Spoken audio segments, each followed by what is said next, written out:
President Trump pulls out of stimulus negotiations. Sort of. We're going to get to that today. How you doing? Dave here from Informed American. Hope you're all having a great day. Love to know what you think about the news going around of the day. I want to quickly update you on the president's condition.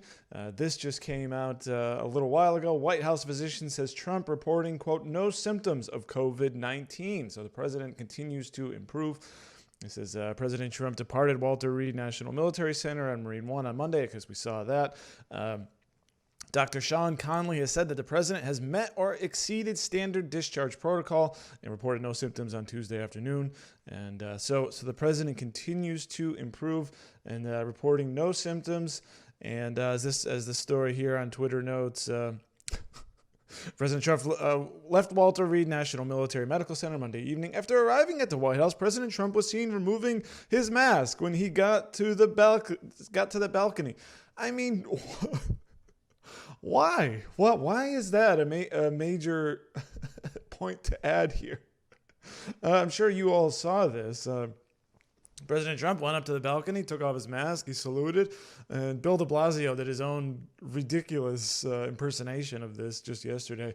I don't know what the outrage is for him removing his mask. It seemed to be like some horrible, horrible thing. He's out there all by himself. Well, what does he need to keep the mask on? But anyway, President Trump continues to improve, showing no symptoms. And as it notes here, he's not out of the woods yet. I don't know if you've seen this or not, but many people are comparing President Trump's battle with COVID-19 with that of former presidential candidate Herman Cain, who apparently, according to the timeline, he announced that he was sick, was battling it. He said he was fine. And then like 3 days later, 3 days later, Herman Cain had died. So, some people are equating those together. I guess maybe they're just hopeful that the president will drop dead or something like that, but that doesn't appear to be the case. And, something to pay attention to before we move off this.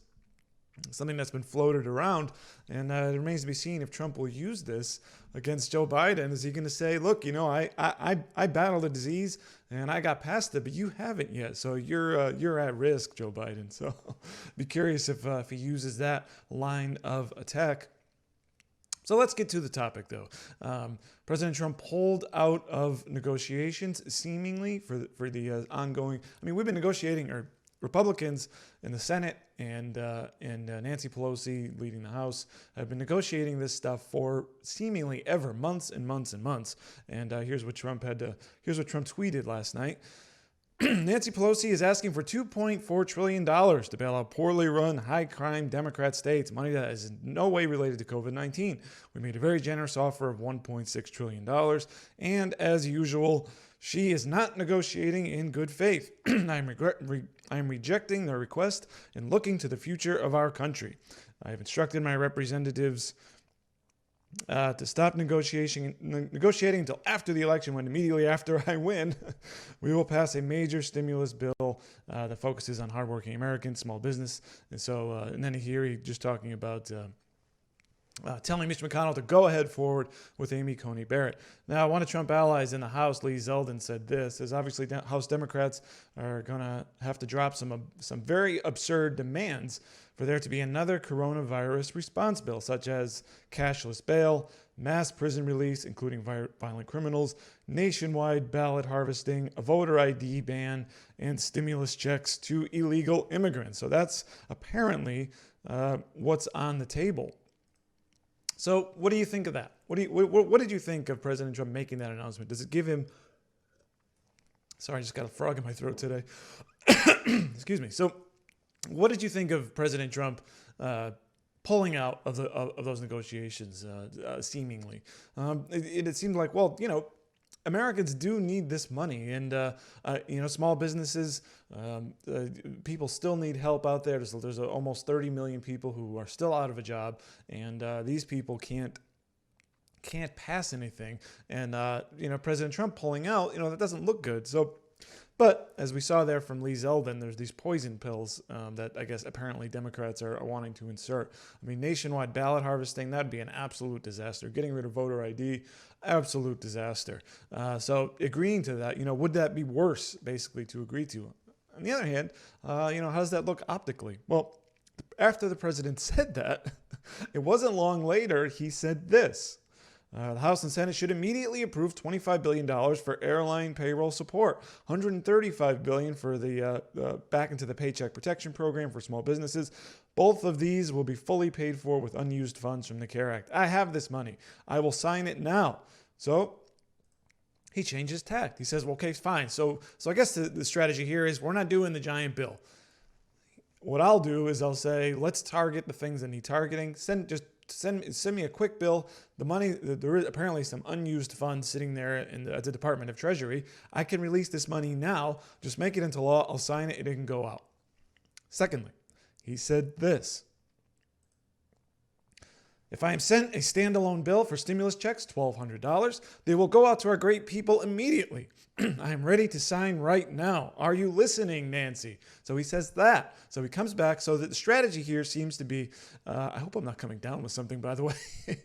I got a comment here from Bonnie Marshall Brickle. Good. We don't have to fund Pelosi crap. The Dems started this, and by the grace of Heavenly Father, we will finish. Yeah. So Bonnie, if you're still listening, what do you think of Trump basically saying, we're not going to do the giant $3 trillion thing. Forget it. I already gave you my offer. You want to include all this crap, as you said, Bonnie. What about using those unused, that money that's sitting there in the Treasury for the airlines, for a paycheck protection program, or the stimulus checks, direct check to the people? So I think, I think just tweeting about this it's not as effective enough. I think, by the way, President Trump should do is address the nation about his health and about the stimulus. I think that's what he should do, and he should make that argument. Look, these guys are trying to put in these poison pills. I can't agree to this. I want to send the money to the people. Let's just get something done. Do one for the Paycheck Protection Program. Do one for stimulus checks. And that's something that when I'm talking about Rodney, to Rodney on our Friday show, I think that was always the best bet. Do it targeted. Do 5 bills if you have to. Instead, they want to do this giant bloated thing.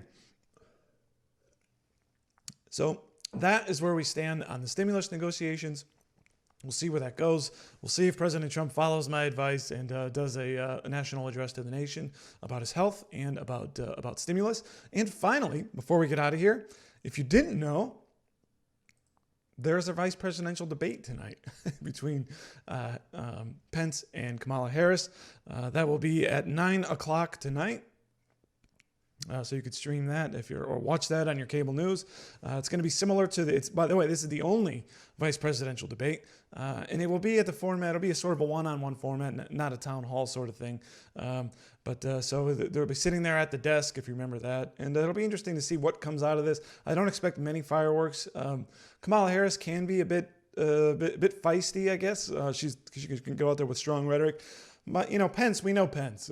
He's sort of forceful, but he never raises his voice. And it'll be interesting. And by the way, if you believe the conspiracy theories that Joe Biden has no intention of fulfilling his full term, well, here's your chance to see the next potential president of the United States. Well, that's all we got tonight. So if you want to catch that Pence debate, that's 9 o'clock tonight for an hour and a half, no commercial breaks. Also, love to keep the conversation going, what you think about the ongoing stimulus negotiations. Was the president right to pull out of the big deal and to do instead something more targeted? So love to hear what you think about that. Love it if you'd hit the like button here. If you're watching this on Facebook, share this with your friends. If you're watching on YouTube, also hit the like button and subscribe to this channel. And always head on over to informedamerican.com where you can get real smart news. Thanks for watching.